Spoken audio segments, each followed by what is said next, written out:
Hi, this is Lee Thurburn, and I am tickled today to be talking with Dan Nelson. Dan is a genealogist, but I think almost as important, if not more important, is he's a great storyteller. Dan is he just has a way with words, and I'm not a historian, but I like reading historical stuff, and I've signed up with Dan's newsletter, which comes out every 2 weeks on Saturday. And I got to tell you, it's one of the few things I really look forward to. And it's because Dan writes interesting stuff about history in his newsletter. So I'm just going to tell you right now, you want to sign up for Dan's newsletter if you're a history buff. Dan, thank you for making time today to visit a little bit. Thank you. Tell everybody how you got interested in genealogy. What is it? I mean, it's kind of an unusual hobby. Not everybody does it. So how did you get started? Well, I would say as a kid, I always had the interest when you go to the uncles and aunts and the grandparents' house and they'd tell some family story, and it might have made it onto a piece of paper or two, and I'd hang on to those. And then my mom, in her sort of close to retirement years, worked on the family history, and then she decided to go back to work full time. And so I sort of took it over in the late I guess would have been late 80s, early 90s, pre-internet, and worked on it. I traveled a lot for work, which being able to travel was super important pre-internet to make progress.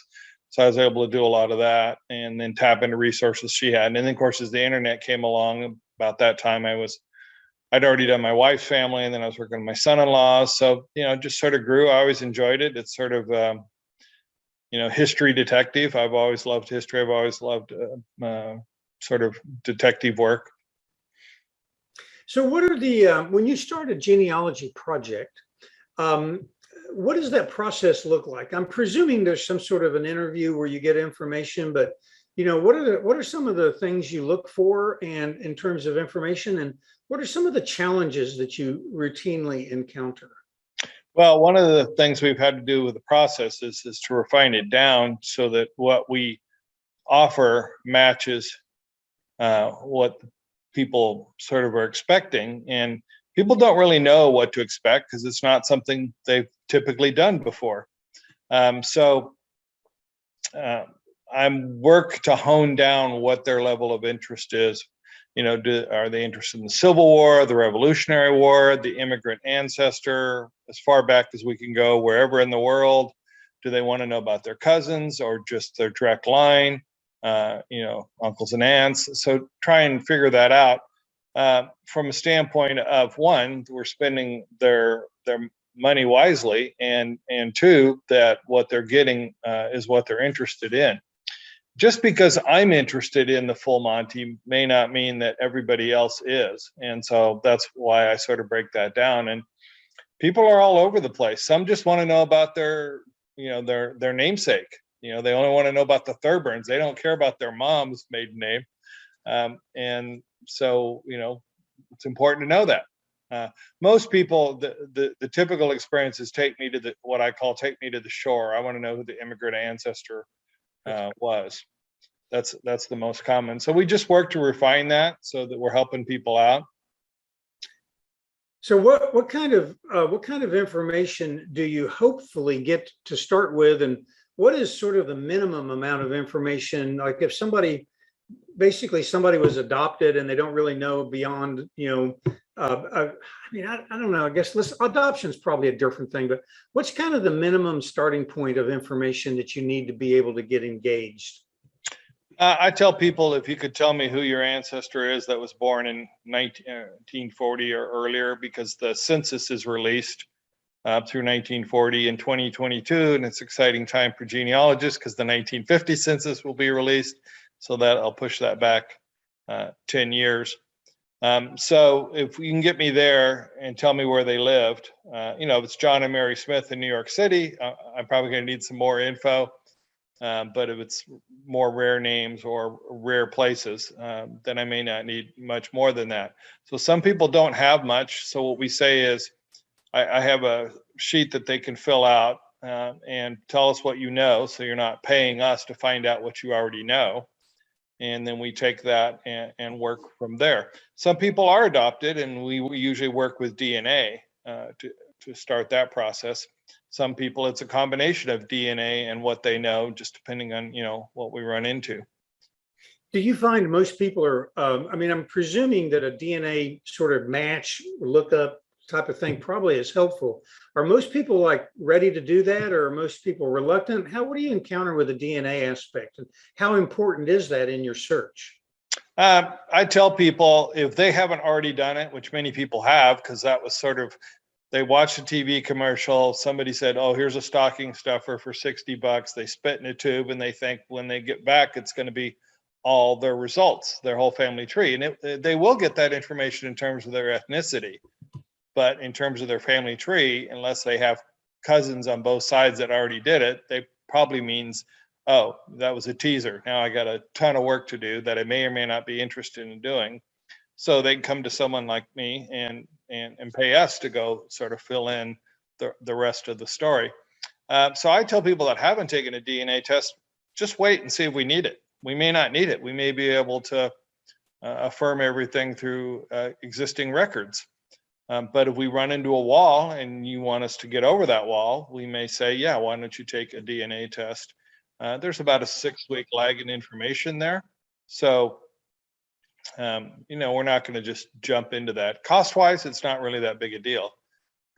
Some people have real concern about, sharing that information with whoever. And I respect that if somebody has that issue. There's really not much. If I had access to someone's DNA, it's, if I said, oh, I've got Lee Thurburn's DNA, there's not really much I can do with it. I mean, if I wanted to implicate you in a crime, it'd be much easier to follow you to Whataburger, grab your cup out of the trash to get your DNA than to steal a sample from a DNA website. But, Americans, we tend to get caught up in all these Tom Clancy scenarios of what's going to happen to us. Right, right. So one of the things that has always fascinated me is wondering how far back in time can you realistically go? I mean, I think about, the Middle Ages in Europe, and there weren't a whole lot of records being kept, right? So how far back in time can you realistically go? And what does that process look like? Does it get harder to go back farther, or because there's less people, does it get easier because somebody else has already done the research? Yeah, it's a little bit of both. So, if each generation you double the amount of ancestors, so you're likely to at some point come into one that came across that may have actually had royal or noble blood. And that's the only records that were kept were related to people of royal or noble blood because they owned the land. And land is property. You need records to keep track of who owns property. So I would say probably maybe a fourth of clients end up where we have some little route, branch, I guess I should say, to grab and maybe run further over into Europe or someplace.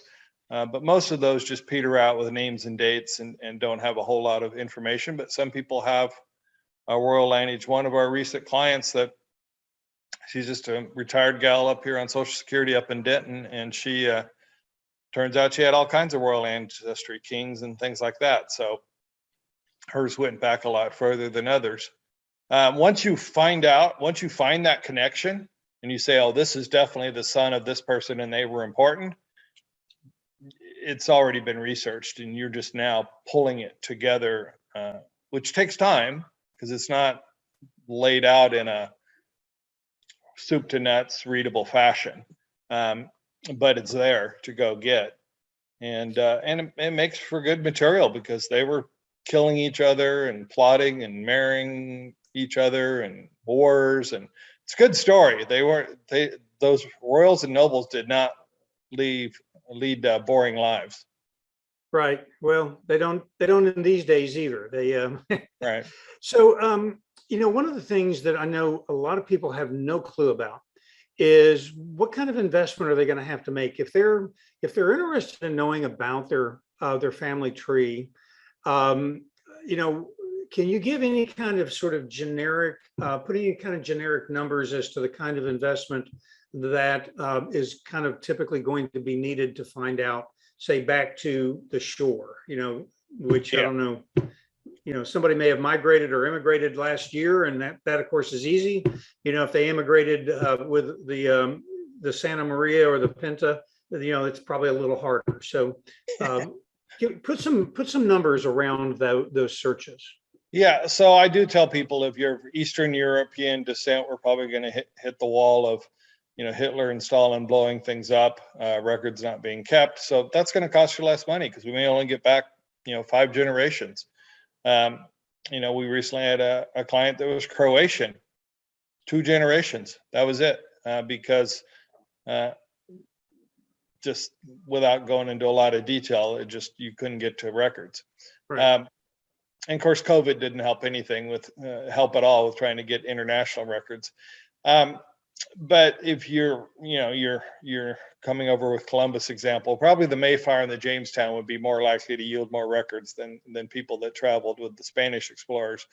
But that could be 12 generations. So yeah, that's a lot of work, a lot of research. And the nice thing is we've done so much research and so many families is we tend to encounter lines we've already researched. So we just do a cut and paste and you get the benefit of research that somebody's already paid for.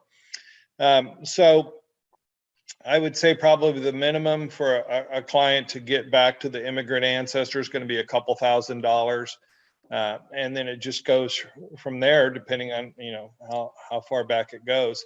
So what we do with clients is we check in, we charge $45 an hour, and we check in every 20 to 25 hours. They decide it's part of the agreement, and we say, here's where we're at. Here's an updated narrative. What questions do you have? Here's where we intend to go next, unless you tell us different. Do you want more of this, less of this? So we have a conversation to make sure that people are feeling they get good value. I've never had a customer not in the end felt they got good value, but that didn't mean that they necessarily were, hoping to spend what they spend. But it's like a lot of discretionary items. It's like travel.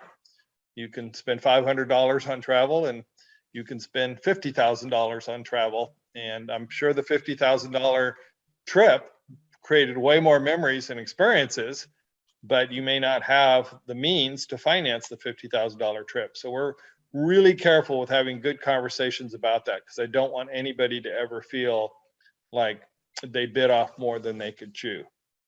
Now, I know what you deliver, but a lot of people probably don't. But you typically deliver a report that in some cases actually comes in a sort of a desktop, or not a desktop, but a coffee table style book that they could actually share with friends and family. Talk a little bit about the kind of reports that you generate so that people get an idea of what they end up with. Sure. So there is just a standard narrative report. And of course, that's the least expensive. There's also one that we run through software that captures all the information, all the detail, and it's a little, in my opinion, a little overly analytical. It's a lot of footnoting, a lot of exhausting, repetitive detail. So what most people opt for is the coffee table book that you mentioned, and it's very focused on pictures and stories. It's in chronological order relative to their pedigree. And it's pretty well understood. The millennials love it just as much as the grandparents, and that's the most common product. There's a cost to creating the book, but the actual cost for the books, we do not mark that up. So whatever the publisher charges, that's what you pay, because the way we look at it is the value we bring is the research, putting it together as a book, but not as publishers. And those costs keep coming down all the time. The publishing world's only getting more competitive. So that's really not the big issue for people, is the cost of the book. But some people, they just want to know about that one crazy grandma, and they don't really care about, or great grandma, but they don't care about the rest, those are just a bunch of Missouri mule skinners. I don't want to know about them, so it's all over the board. I tell people the best way to budget it is, why don't you have 4 grandparents, we'll do 1/4 each year, spread it over 4 years. These people aren't going anywhere. So it spreads it out budget wise. you have a built-in gift for 4 years in a row at Christmas for your family, because they may know what's coming the last 3 years, but they don't know what's going to be in it. And it's a great way to spread it out. It's fine with us in terms of the part that we do. We're not looking to get something done super fast unless somebody wants to get something done super fast. Dan, thank you for taking a few minutes to share what you do. I think it's fascinating. People, Dan Sester's Genealogy. I will be putting a link near this video. So wherever it is you're seeing this interview, look around, down, below, above, left, right, somewhere. And you're going to see a link for Dan Sester's Genealogy where you can sign up for his newsletter and or get additional information. And again, that newsletter is just a lot of fun to read. I look forward to it every couple of weeks. Dan, thank you again for your time today. Thank you.